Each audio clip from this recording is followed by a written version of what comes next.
السلام علیکم. خالد خان ستاسو په خدمت کې حاضر یم او خبرې هم هغه په خپله بدقسمتۍ کومه د دې پښتونخوا په دې خاوره باندې چې کوم بدقسمته انسانان ډېره دي چې د یو طرفه ورته ترهګري ده، د بل طرف نه قدرتي آفتونه دي او بیا په دې مابین کې چې دی نو حکومت غایب دی او طرز حکمراني دا ده کوم وروڼه عزیزان لاس امداد کې د سیلاب ځپلو نو د هغې دپاره مشکلات جوړیږي. نو دا موضوع ده، په دې باندې به زه په مختلفو اړخونو باندې په مختلف زاویو باندې په دې باندې خبرې کول غواړم. کومې پورې چې دا راغلی سیلاب بونیر، باجوړ، دیر، سوات، شانګله، صوابی، دغه شانتې په هزاره ډویژن کې ګلګت بلتستان کې او بیا زموږ د صوبې په نورو سیمو کې په کم مقدار کې نو دغه راغلی سیلاب چې دی او د هغې د لاسه چې کوم تاوانونه دي نو بار بار یوه خبره کوم چې دا ماحولیاتي تبدیلو نتیجه ده او د ماحولیاتي تبدیلو کې موږ ټول خلک یو شانتې شامل یو، هم په دې کې ولس دی او هم په دې کې سرکار دی. ولس هم چې دی نو په سرکاري املاکو په دغه ځمکو باندې ناجایزه قبضې کې د خوړونو، نیرونو، سیندونو د لارو چې دی نو مخنیوي کوي، هغه لارې بندوي. دغه شانتې زرعي ځمکې چې دی نو هغه د ابادۍ د لاندې را روانې دي. بیا زموږ ابادي ډېره زیاته چې دا نو تیزۍ سره زیاتېږي، په وسایلو باندې بوج دی او هغه سیویک سینس یا هغه احساس یا هغه ذمهواري په موږ کې نشته چې خپل ماحول څنګه صفا وساتو، د زیان ورکولو نه بچ کړو. په تېره ویډیو کې ما د اسلام یا د شریعت یا د قرآن یا د حدیث مبارک په حواله باندې هم خبره کړې وه، تاسو ته مې ویلي چې په بله ویډیو کې به زه ریفرنسز درکړمه. نو مناسب خبره دا ده چې دا یو وعدې پاس وساتم او څه خبره چې دی نو څه قدرې پورې په دې باندې وکړو. په قرآن پاک کې د قدرتي آفتونو چې په هغې کې زلزلې دي، په هغې کې د اسمان نه راورېدونکي بارانونه، اوبه دي او آفتونه دي، امراض دي، وباګانې دي چې د هغې ذکر شوی دی او دا ذکر چې دی نو په مختلف ځایونو کې په مختلف انداز باندې شوی دی. لکه په قرآن مجید کې موږ سره چې دا راځي نو هغه د ځمکې باندې چې کومې زلزلې راځي نو د هغه زلزلو ذکر خو چې دی نو خاص طور د قیامت د زلزلو هغه حوالې سره شوی دی، خو بیا هم په هغې کې په مخکې آیاتونو صورتونو کې او د قرآن په بیلو آیاتونو صورتونو کې موږ ته د دې ذکر اذکار ملاویږي. سوره شورا آیت نمبر د 13 نه واله 240 پورې د هغې آیت ترجمه ده چې زه کم تاسو ته مصیبت در رسوم، تکلیف در رسوم یا کم زیان تاسو ته در رسیږي نو دا ستاسو خپل اعمال دي، دا ستاسو د خپل وجې نه دی او که الله وغواړي نو په دې کې رحم او مهرباني هم کولی شي. یعنې انسان ته چې کم تکلیفونه رسي، کم مصیبتونه رسي نو زیاتر چې دی نو دا د ازمایش نه علاوه د هغه اعمالو سره چې دی نو تړلې خبره ده. دغه شانتې د قرآن مجید په نورو بیلو صورتونو کې آیتونو کې ذکر کیږي. زه به تاسو ته راشم چې لکه د زلزلې ذکر شوی دی نو دا د تنبیه دپاره راغلی دی او د قیامت د زلزله چې دا هغه ریفرنس کې راغلی دی صورت دی الزلزال. او دا خبره چې کله قوم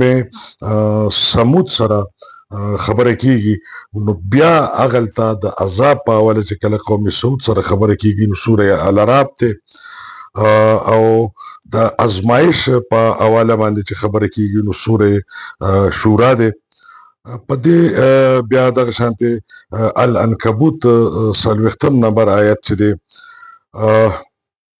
आगे तर्जुमा बजता उर्दू को है। फिर हमने हर एक को उसकी गुनाह की पादाश में पकड़ लिया, उनमें से कुछ पर पत्थरों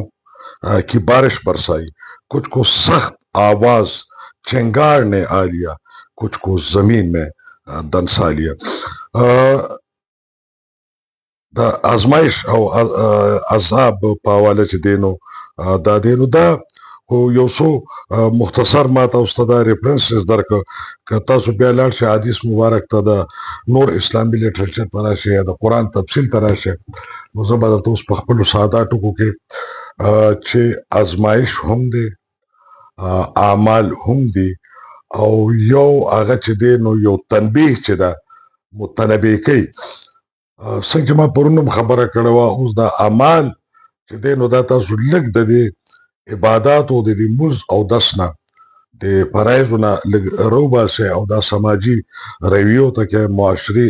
معاشرتي اخلاق اقدار ته او قومي ذموارو ته کې نو بیا تاسو وګورئ چې منګه د ماحولیات د تباهۍ دپاره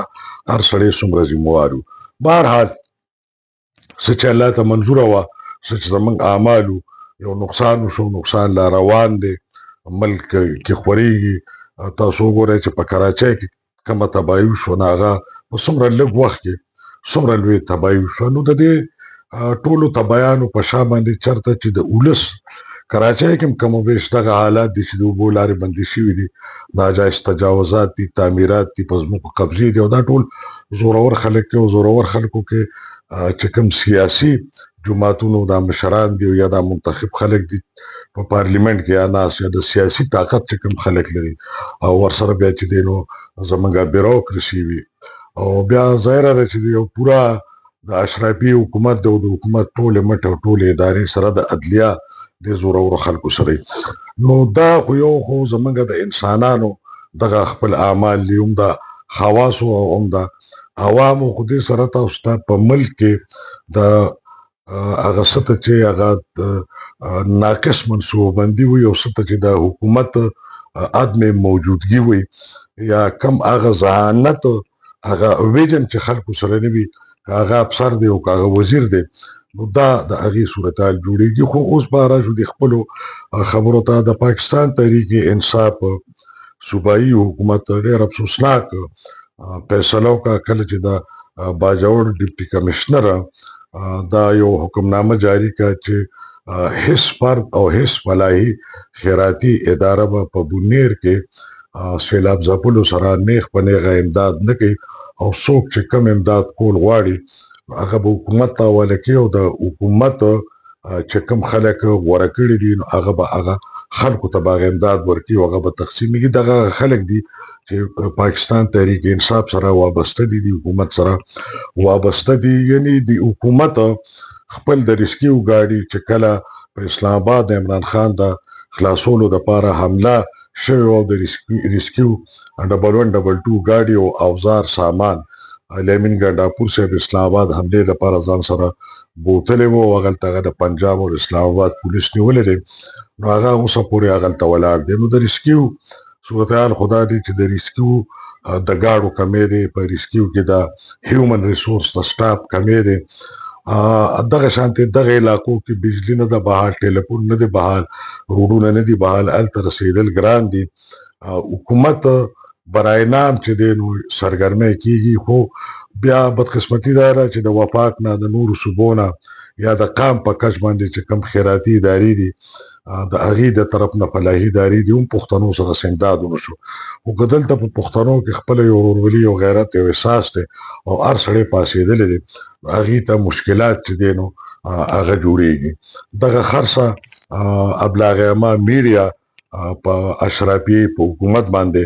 نو هغه د خیر ښېګړې دپاره که څوک ډونیشنز کوي نو د هغې هغه کردار مشکوک کوي، په هغې قسم قسم خبرې کوي، خو چې کم خلک راځي نو په هغې حکومت پابندي ولګوله. بیا هغه وخت زه ډېر زیات خفه شوم چې کله بیرسټر ګوهر چې د پاکستان تحریک انصاف مرکزي چیرمین دی، قائد دی او پښتون دی او د بونیر اوسېدونکی دی، په بونیر کې ولاړ چې دی هغه بیا د حکومت د دې اقدام دفاع کوي. بل طرف ته د باجوړ نه هم دغه خبرونه راغلي دي چې هغلته هم د امدادي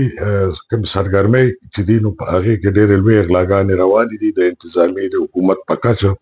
او هغلته منظوري نظر ټیکهداران دي چې هغې ته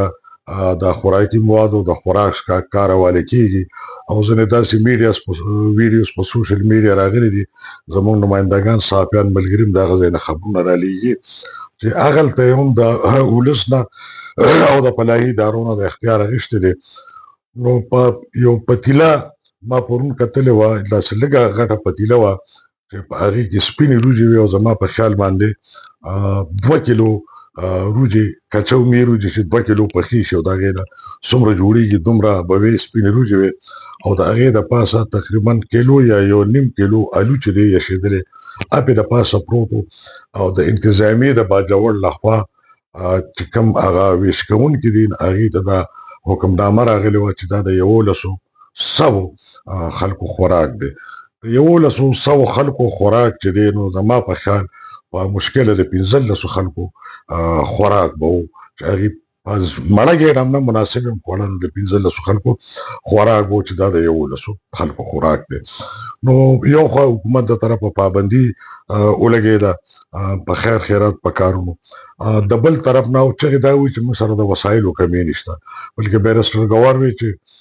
موږ په ډبل پیسو باندې ګاډي لو یعنی د ډبل پیسو د ګاډي یا خو مطلب دا دی چې دا قوم دونه بې حسه دی چې د خپلو وروڼو عزیزانو دپاره که خپل مفت ګاډي نشي ورکولی حکومت ته نو زه د تیلو پیسې دې ته والي نو که لکه 10,000 کرایه ده نو 100,000 هغې وي چې موږ ورکوو نو یا خو دا خلک بې حسه دي بې غیرته شوي دي یا د اوس نه بنیاد کېښوده چې انوایسز ډبل بیلونه دپاره جوړ کړي چې جی سیلاب و آفت و چا کار نه کوو موږ د 10,000 کار په 100,000 کړی دی نو ډېره زیاته د افسوس خبره ده چې یو خو دا پابندۍ ولګېدې دویم چې دی نو په خپله باندې څه نه کوي او درېیم دا ده چې د حکومت په کچه ټیکهدارانو سره ملو چې دي نو دغه غلاګانې هر قسمه شروع دي یو اطلاع چې مصدقه